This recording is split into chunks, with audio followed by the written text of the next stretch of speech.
There are days when I feel like a shadow that still breathes, not gone, just no longer expected to be part of anything. I didn't notice it at first. That's the strange part. You don't feel excluded all at once. You feel paused. I'm 88 years old. I spend most of my time in the same room now. The light comes in from the same window it always has. I know exactly how it moves across the floor hour by hour. There was a time when this room felt like a resting place. Now it feels like a waiting room that never calls your name. I'm still alive, but somewhere along the way, I stopped being included. People still speak kindly to me. That's not the problem. They smile. They ask how I'm doing. They say things like, "You should rest," or "We'll handle it." What they don't do anymore is ask what I think, or whether I want to come along, or if I'd like to be part of the decision. They decide first. Then they inform me. I didn't protest. I never really have. I grew up believing that making things easier for others was a kind of goodness. So when I was told plans instead of invited into them, I nodded. I said it was fine. I meant it at the time. When you reach a certain age, people start assuming your world is already small. They don't mean harm. They just don't imagine you still wanting more than quiet. But I do. In my younger years, I was everywhere. I worked, I argued, I made choices. I was needed.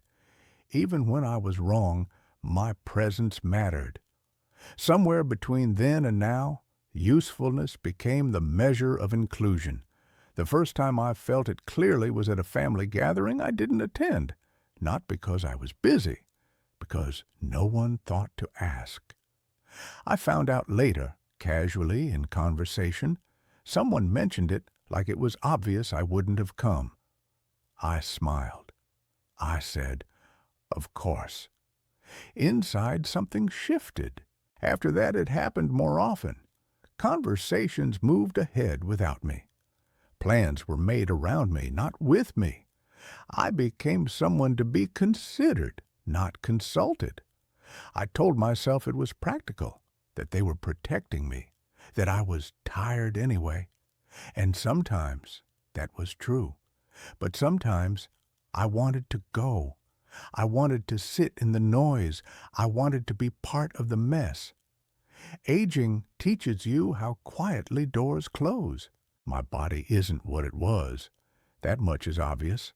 I move slower. I forget things. I get tired easily. But my mind still wanders. I still feel curiosity. I still have opinions that don't get asked for. When I got sick, the narrowing sped up, not dramatically, just enough to notice. People spoke to each other instead of to me. They explained things about me as if I weren't there. I listened. There's a particular loneliness in being present, but not included. It's different from being alone. Alone means no one is there. This is when everyone is there, but you've been gently moved to the side. I started to notice how often I was told, "You don't need to worry about that," or "We'll take care of it." It sounds comforting, but over time, it starts to feel like erasure. I didn't fight it. I didn't want to be difficult. I didn't want to seem ungrateful. I thought compliance was kindness. Now I wonder who it was kind to. At night, I replay conversations, not arguments, just moments where I could have spoken up, asked to be included, said, "I still want to be there." I didn't. I thought wanting too much at my age would seem embarrassing. You learned late in life how many things you talked yourself out of. I don't blame anyone. That's important to say. People don't wake up planning to leave someone out. It happens gradually, through assumptions and convenience and time. Still, the result is the same. I'm here, I'm breathing, I'm listening, and more often than not, I'm not part of what's happening anymore. That's a hard thing to admit. when you're 88. I don't know when I stopped being included. I only know that one day I realized I was watching my life from the edge instead of living in the middle of it, and I don't know how to step back in. There's a moment that stays with me. It wasn't dramatic, no raised voices, no argument, just a pause where my name should have been. I was sitting in the same room as everyone else. They were talking about plans, small ones, a visit, a dinner, something ordinary. I listened, waiting for someone to turn and ask, "Do you want to come?" No one did. The conversation moved on, smooth and uninterrupted, like I was furniture. I didn't interrupt. I told myself it wasn't important, but it was. That's when I understood that inclusion isn't taken away. It's forgotten. And once it's forgotten, it's hard to remind people without feeling like you're asking for charity. I started noticing how often decisions were softened before they reached me, how details were removed as if to protect me from the effort of caring. People spoke slower, they explained less, they assumed my answer before I gave it. I became predictable in their minds. There's a kind of grief in realizing people no longer see your full shape. They see what you were or what you can no longer do, but not what's still there. I still have days when I feel capable, when I want to go out, when I want to hear laughter that isn't coming from another room. But those days aren't announced, and no one checks for them. So I sit with myself instead. I don't want pity. That's not what this is. Pity feels loud. This is quiet.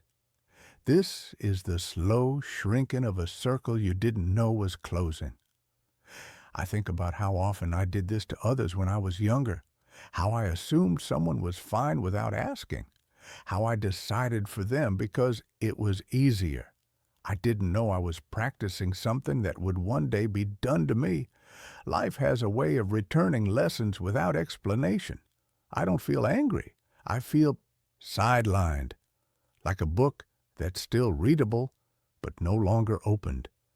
There's content here, memory, thought, care. It just isn't requested. Some evenings I talk out loud, not to anyone in particular, just to hear myself exist in the room.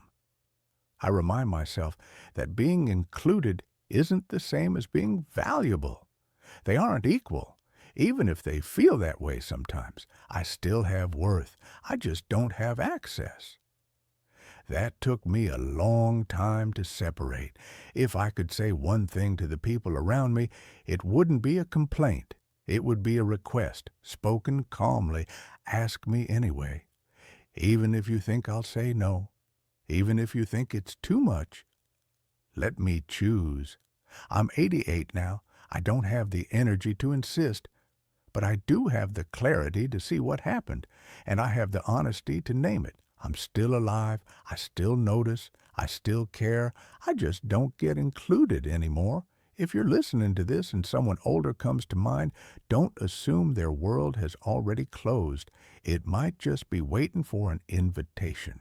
If this stayed with you for a moment, thank you for letting me be part of your time.